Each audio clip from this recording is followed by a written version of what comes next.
In a panoramic image of San Francisco in 1877, we see a collage of historicist architecture.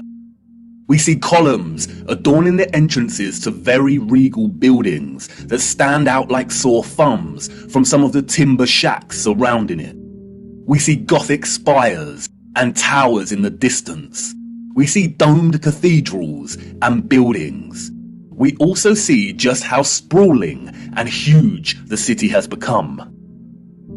In 1846, there were under 500 Mormon settlers living on the area of land in which we now call San Francisco.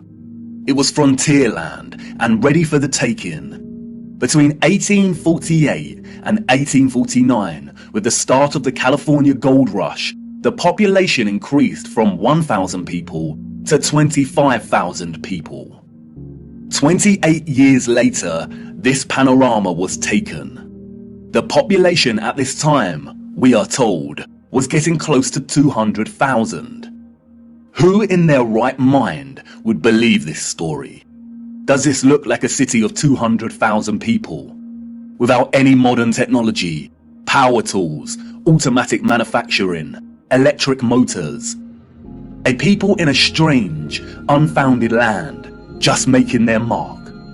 Do we really believe that a burgeoning people built this entire city in just 30 years? And again, such quietness, such stillness. This is a photograph of an empty city. Where are all the people? The shadow of the post here tells us that it is not the early hours of the morning. Short shadows only appear toward midday. A city of this scale at noon should be bustling with life. But there is not a single person in the shot of this panorama. The only life we see is that of a horse without any master in sight. It seems highly unlikely that all the people were told to stay indoors because a cityscape photo shoot was taking place. And this silent scene becomes all the more eerie when we consider that there is intention behind the lens.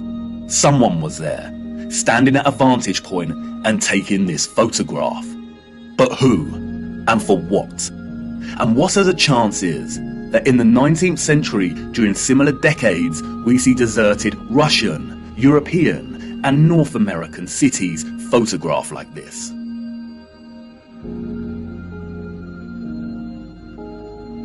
And then only a few years later, we find the same locations bustling with people. A people clearly incapable of building the architecture found in these cities. And what to do with these photographs? If we accept the narrative and these strange anomalies, then we stop here and get back to our busy lives. But the narrative we've received is not the truth.